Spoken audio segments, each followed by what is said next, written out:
Bom dia. Está aqui um pouco escuro, espera aí. Não funciona, o que é que se passa? Estava desligado. Pronto, temos luz. O tema que escolhi sobre as características de Jesus foi sobre a sua ligação com o Pai. Sempre admirei a forma como Jesus mantinha contacto com o Pai. Assim como a luz do candeeiro não acendia sem a ligação à tomada, nós também não somos nada se não tivermos contacto com Deus.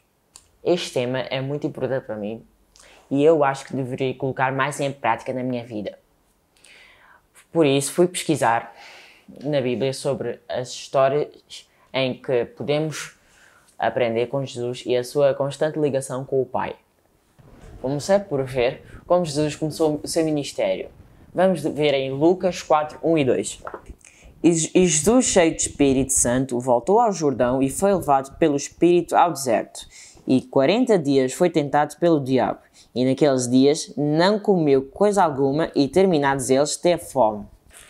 Jesus teve 40 dias no deserto em jejum e oração. Jesus tentou eliminar todas as distrações possíveis para tentar estar completamente ligado ao Pai e preparar-se para começar o seu ministério aqui na Terra. Agora gostava de vos fazer uma pergunta. Vocês acham que a escolha dos 12 apóstolos era uma questão muito importante? Claro que sim. Dessa escolha dependia o futuro do cristianismo. Sabem o que fez Jesus na noite antes de escolher os 12 apóstolos? Vamos ver em Lucas 6, 12 e 13. E aconteceu que naqueles dias subiu ao monte a orar e passou a noite em oração a Deus. E quando já era dia, chamou a si os seus discípulos e escolheu 12 deles, a quem também deu o nome dos apóstolos. Vejam bem no versículo 12. Subiu ao monte a orar e passou a noite em oração a Deus. Vejamos aqui que num momento em que tinha de tornar uma decisão tão importante que Jesus passou uma noite inteira ligado ao Pai. Há outro episódio na Bíblia em que demonstrou quão importante era para Jesus a sua ligação com o Pai. Está em Mateus 27, 46. E perto da hora nona, exclamou Jesus em voz alta, dizendo: Eli, Eli, lama sabachthani. Isto é, Deus meu, por que me desamparaste? Eu quero ser muito semelhante a Jesus, passando mais tempo com a minha ligação com o Pai. Eu comecei a orar com esta mudança na minha vida. Tenho enfrentado algumas dificuldades, principalmente pelo tempo que passo a olhar pelos ecrãs, como no telemóvel, na TV. Será que não é vocês que passam por estes problemas na vossa vida? A vossa utilização do telemóvel permite-vos estar ligados a Deus? Tomei algumas decisões, por exemplo, de manhã, quando eu tento não pegar no telemóvel antes de orar e ler a Bíblia.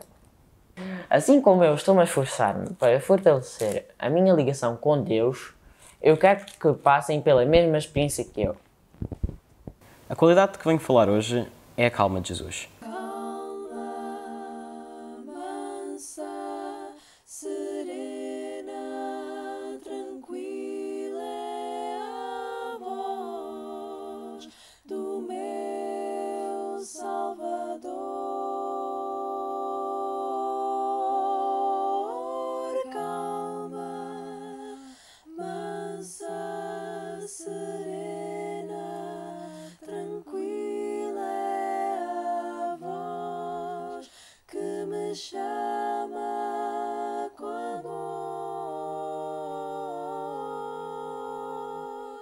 Segundo o dicionário, uma pessoa calma é alguém tranquilo e paciente.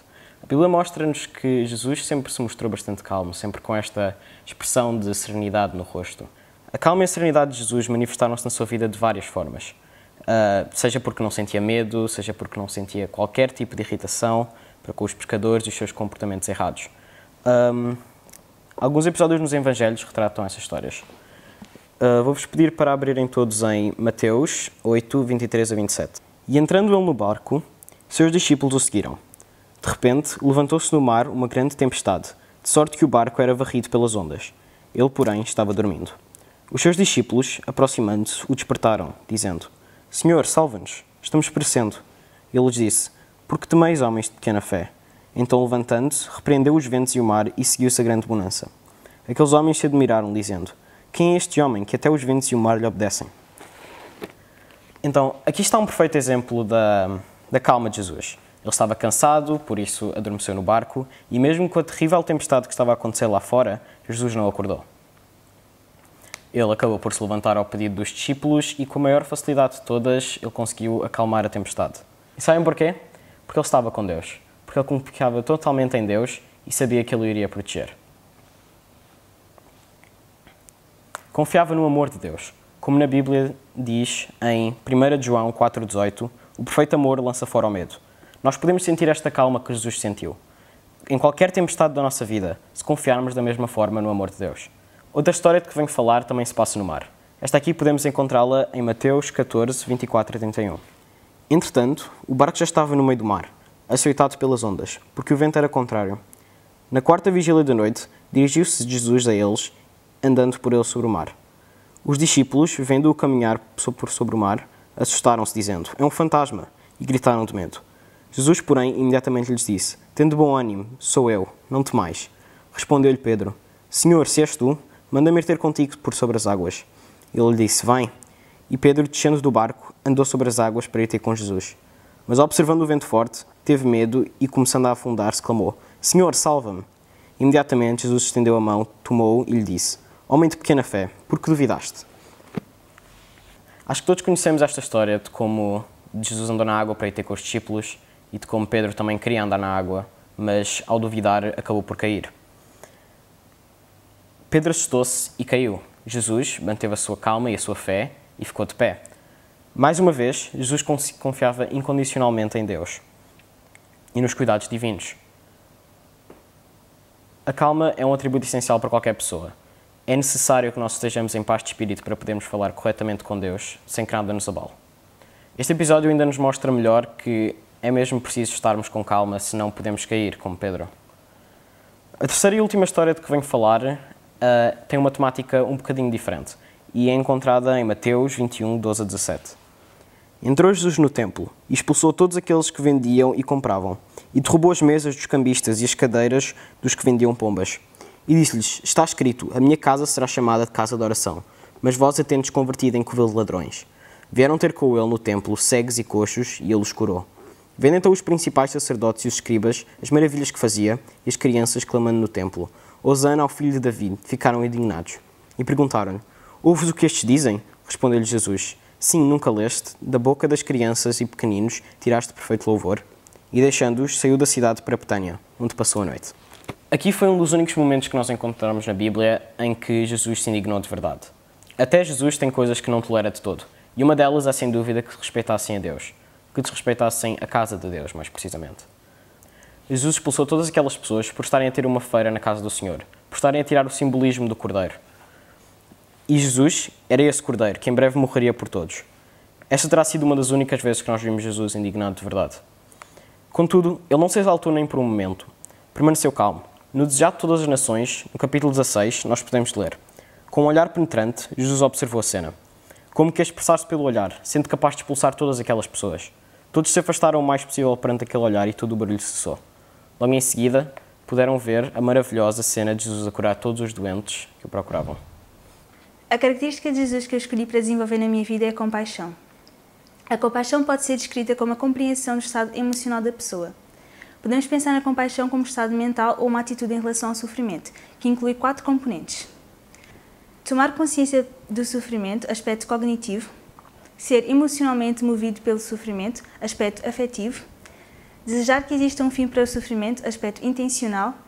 E ter disposição para agir no sentido de terminar com a dor, aspecto motivacional. Na Bíblia temos vários momentos em que Jesus sentiu compaixão. Em Mateus 9, 27 e 28 diz: Partindo Jesus dali, seguiram-no 2 cegos, clamando: Tem compaixão de nós, filho de Davi. Quando ele entrou em casa, os cegos se aproximaram e Jesus lhes perguntou: Credes vós que eu possa fazer isto? E responderam-lhes eles: Sim, Senhor. Então ele tocou nos olhos deles e disseram: Veja-vos, seja feito segundo a vossa fé. E em Mateus 14 diz: Saindo Jesus, viu uma grande multidão e possuía grande compaixão para com ela. Curou seus enfermos. Nas duas passagens referidas anteriormente, Jesus teve compaixão e foi levado à ação. A compaixão é frequentemente caracterizada por ações. As pessoas normalmente são movidas por um sentimento de compaixão e isso leva a ajudá-las as pessoas pelas quais elas se compadecem.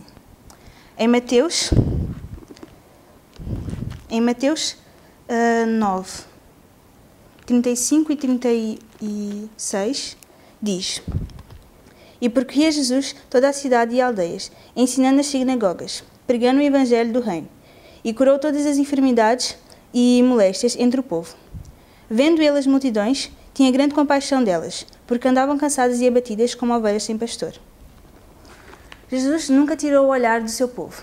Ele sempre olhava para as pessoas com compaixão. Jesus identificava as necessidades de cada pessoa e procurava suprir essas necessidades. Essas necessidades podiam ser de ordem física, emocional, relacional ou espiritual. Ao contrário do que muitos pensam, a compaixão pode ser comparada a um músculo, que, tal como todos os outros, com a prática pode ser fortalecido, mas com a falta da prática pode atrofiar. Na Bíblia temos vários textos que nos incentivam a exercitarmos a nossa compaixão.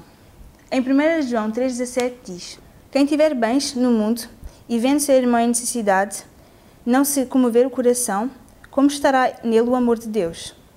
E em 1 Pedro 3,8-9 nós temos uma promessa que diz: Finalmente, sede todos em um mesmo sentimento, compassivo, cheio de fraternidade, misericórdia e humildade.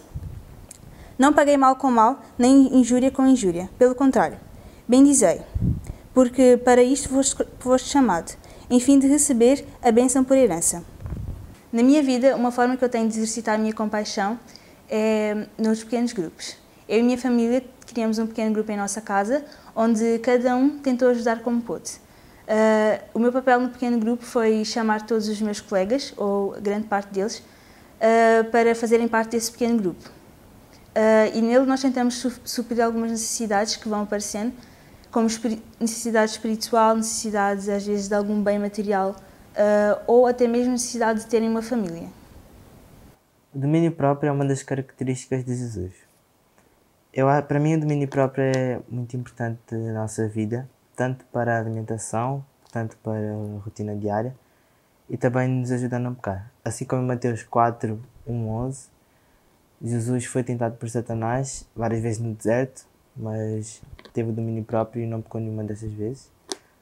E eu acho que um exemplo ao contrário do domínio próprio é Adão e Eva, que também foram tentados, mas ao contrário de Jesus, eles não tiveram domínio próprio e por conta disso caíram em tentação e acabaram por pecar. Bom, eu acho que em questões de alimentação o domínio próprio é importante porque às vezes por questões de saúde nós queremos fazer uma dieta ou alguma coisa assim e nós às vezes não conseguimos porque não temos domínio próprio, não conseguimos seguir a dieta. Isso pode ser prejudicial para a nossa saúde em questões de obesidade e etc. E acho que não só em alimentação, mas também na rotina, porque às vezes também queremos dormir mais cedo para descansar o corpo e às vezes também não conseguimos por estarmos em alguma rede social ou em alguma tecnologia e não conseguimos ter domínio próprio de desligar e ter um momento para descansar realmente. Isso pode nos causar estresse, cansaço, depois. Acho que eu adquiri o domínio próprio na minha alimentação, porque antes eu era mais gordinho, eu não me alimentava da maneira certa e de acordo com os anos eu fui aprendendo a ter domínio próprio e a me alimentar de uma maneira mais correta e consegui. Outro exemplo que eu acho bastante importante no domínio próprio é o stress, porque às vezes, por exemplo, estamos no trânsito e algum condutor faz uma manobra que nos corta ou quase bate em nós e nós nos estressamos e já queremos buzinar e discutir com a pessoa e isso, além de prejudiciar na nossa influência às outras pessoas como cristãos, também vai contra o que nós pregamos, que é sempre sempre tentar ser o máximo semelhantes possível a Jesus. Então, além de contar o que nós pregamos, é um mau exemplo para as outras pessoas de fora que nos veem como cristãos. Bom, para terminar, eu queria ler um texto aqui. É Romanos 6,14, que diz assim: Pois o pecado não terá domínio sobre vós, porque não estás debaixo da lei, mas debaixo da graça. Porque é que eu escolhi a paciência? É uma característica que me falta e eu sinto que sou um pouco impaciente e preciso melhorar isso. Ao nível de relações com outras pessoas ou até na escola, a receber resultados de testes, sou um bocado impaciente e acho que preciso mesmo de aprender com Jesus em relação a isso. Não sei se passa mesmo com vocês, até com esta questão da pandemia, se vocês têm estado mais impacientes, se têm perdido a paciência mais vezes, mas acho que também é uma mensagem que todos podemos melhorar um bocadinho. Vou começar a contar uma história de um guerreiro chamado Timur, que conquistou várias nações no Oriente e costumava brincar com os seus amigos durante jantares e refeições que tomava com eles, e contava que uma vez, quando era perseguido por inimigos, foi-se refugiar numa casa abandonada e ficou lá durante muitas horas. E ele não tinha nada para fazer, não se podia mexer, não podia falar, e ele nessa situação, sentiu-se impaciente, mas depois reparou numa formiga que estava ao lado e viu os esforços que ela desprendia para levantar um grão de trigo debaixo da parede para cima da parede. E o inseto tentou várias vezes não conseguiu, e por 64 vezes o grão caiu no chão. Mas depois o inseto perseverou e conseguiu chegar com a semente lá em cima. E realmente foi-lhe uma grande inspiração e foi um momento que ele jamais esqueceu. Realmente ajudou a ele perseverar durante aqueles momentos que ele esteve lá. A palavra paciência aparece várias vezes no Novo Testamento e pode significar duas coisas diferentes. Vem do grego hipomon, que em hipo significa sob, e mon, permanecer. O primeiro significado refere-se a aprender a viver sobre as circunstâncias difíceis e pressões da vida, perseverar, tolerar e, sobretudo, não sucumbir às adversidades do mundo. Dito isto, vem-me logo um episódio à cabeça da Bíblia, que é a tentação de Jesus. Depois dos 40 dias no deserto, sem comer, Satanás tenta Jesus a transformar a pedra em pão. E Jesus realmente tolerou muito bem a situação e não sucumbiu às adversidades, e realmente pôde provar a paciência que tem e que teve no momento. Todos conhecemos este episódio. Também tem outro episódio da Bíblia, no Monte das Oliveiras, depois de Judas trair Jesus, os soldados vão lá buscar Jesus e Pedro retira da espada e corta a orelha de um soldado. E depois Jesus avisa Pedro e cura o soldado, dizendo, podemos ler Mateus 26, 53, ou pensas tu que eu não poderia agora orar ao meu Pai e que Ele não me daria mais de 12 legiões de anjos? Realmente, Jesus poderia chamar 12 legiões de anjos e ele tomou bem a atenção o que deveria ser feito e sabia que tinha que passar por aquilo. Teve a paciência para tolerar a situação em que passou. Ou seja, Jesus, em todos os momentos que seguiram, teve de ter muita paciência, manteve-se calado enquanto o maltratavam ou gozavam com ele, enquanto cuspiam, diziam mal dele. E Jesus realmente teve uma grande paciência. Podemos ver agora no Desejado de Todas as Nações, Ellen White diz uma frase sobre Jesus, eu vou citar: Jesus não contendia por seus direitos, muitas vezes por ser voluntário e não se queixar. Seu trabalho era tornado desnecessariamente penoso. No entanto, não fracassava, nem ficava desanimado. Vivia acima dessas dificuldades como à luz da face de Deus. Não se vingava quando rudemente tratado, mas sofria com paciência o insulto. Ou seja, Jesus sofria com paciência o insulto. Ele ouvia o que as pessoas diziam mal dele, viam que ele maltratava, e Jesus, com paciência, não tratava as pessoas da mesma forma, mas tratava com amor. Outro significado da paciência, que aparece no Novo Testamento, refere-se a aprender a trabalhar segundo o cronograma de Deus. E eu achei isto muito interessante. realmente Deus tem um cronograma diferente do nosso e um tempo diferente do nosso. E podemos ver outros exemplos da Bíblia que se referem a este significado. A história de Lázaro, por exemplo, em que Lázaro estava quase a morrer e avisaram Jesus que Lázaro estava muito doente. E Jesus, em vez de ir logo curar Lázaro, que sabemos que era o que Jesus queria, porque Lázaro morreu e Jesus só foi depois. E dá para perceber que Jesus não queria que Lázaro morresse, queria salvar Lázaro, porque Jesus chorou. E podemos ver em João 11,6, vou ler o texto. Ouvindo, pois, que estava enfermo, ficou ainda 2 dias no lugar onde estava. Jesus não queria que Lázaro morresse, mas mesmo assim esperou, porque sabia que o plano de Deus era diferente. E depois disso pôde provar a toda a gente que o poder dele vinha de Deus ao ressuscitar Lázaro.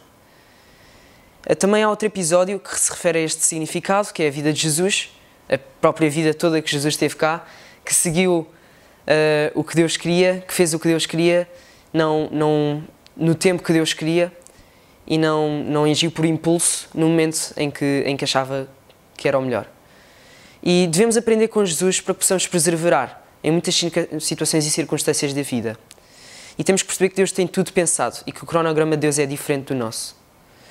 Por isso as respostas ou várias outras influências podem não vir no momento em que nós esperamos, e devemos ser pacientes em relação a isso. Para terminar, eu tenho um texto de Apocalipse 14:12 que acho que resume a meditação toda. Aqui está a paciência dos santos. Estão aqui os que guardam os mandamentos de Deus e a fé de Jesus. Tiago 3:14-17 diz: Contudo, se vocês abrigam no coração inveja amarga e ambição egoísta, não se gloriem disso, nem neguem a verdade. Esse tipo de sabedoria não vem do céu, mas é terrena, não é espiritual e é demoníaca. Pois onde há inveja e ambição egoísta, aí há confusão e toda a espécie de males. Mas a sabedoria que vem do alto é antes de tudo pura, depois pacífica, amável, compreensiva, cheia de misericórdia e de bons frutos, imparcial e sincera. A sabedoria é, por definição, o conhecimento extenso e profundo de várias coisas ou de um tópico em particular. A importância da sabedoria é que ela orienta as nossas ações como indivíduos. Quanto mais sábio uma pessoa é, mais conhecimento tem e mais acertadas são as suas decisões tomadas. Vivemos numa sociedade, por vezes confusa e alienada, em que princípios morais são essenciais para manter as pessoas sãs e no bom caminho. Como diz o ditado, em terra de cego, quem tem olho é rei. Para mim, pessoalmente, a sabedoria é uma característica que tem de estar em constante desenvolvimento, pois cobre todas as outras coisas que definem o meu caráter, como, por exemplo, a humildade, a ética de trabalho e a espiritualidade.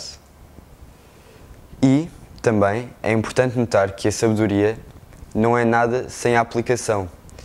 Como eu disse, em terra de cego, quem tem olho é rei, mas se os olhos estiverem fechados, não servem de nada.